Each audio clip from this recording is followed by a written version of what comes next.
কি হয়েছে আপনার? আপনি আমাকে একটা সেল টাকা ধরেন। ও ধরেন ভাই আপনার। এই আপনার বাসা কোথায়? আপনার বাসা কোথায়? জগদলে। জগদল কোন জায়গায়? জগদল সদরামপাড়া গ্রামের নাম। তো ওনার সাথে আপনার কি সম্পর্ক? উনি আমার স্বামী ছিল। হ্যাঁ, ভালো কথা। আমি ডিভোর্স দিছি 5 বছর হচ্ছে। এখন আবার কি? এখন আমি ওর বাচ্চাকে আমার কাছে রাখছি। হ্যাঁ। ওই নেশাখোর। হ্যাঁ ওর কাছে বাচ্চা রাখিনি। হ্যাঁ। ওই পাগলের মতো বলে খুঁজতেছে আমাকে ধরবে রাস্তায় মারবে। এজন্য আজকে ওই আমাকে ধরে মারতেছে। ওর নাম কি? নাম কি? ওনার নাম কি? আলাউদ্দিন। বাহ। ওর নাম আলাউদ্দিন। ওনার গ্রামের বাড়ি? ওনার গ্রাম ওই পশ্চিম সিংপাড়া জেলখানা। পুলিশ লাইনের ওইখানে জয়েন আছে।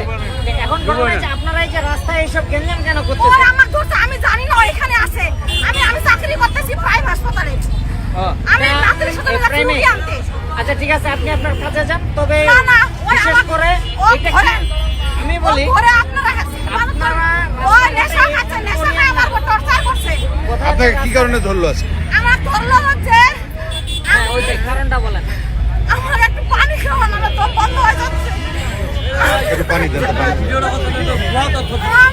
আমি মুখ জবানি যে পাশে আসেন সবাই এই পাশে মুখ জবানি দিব আমি মুখ জবানি দিব ভাই দিব দিব এটা দিব। নিয়ে কিছু না, কথা হচ্ছে যে আপনারা গেঞ্জাম করবেন না রোডে। আমি গেঞ্জাম করতে আপনার চাইনি সমস্যা- ভাইয়া। তুমি তো আর কাছে টাকা নিছো? আমি কোরআন শরীফ এখন মসজিদ যাব চলেন। আমি ওই আমার নেশা স্বামী আমার একটা বাচ্চা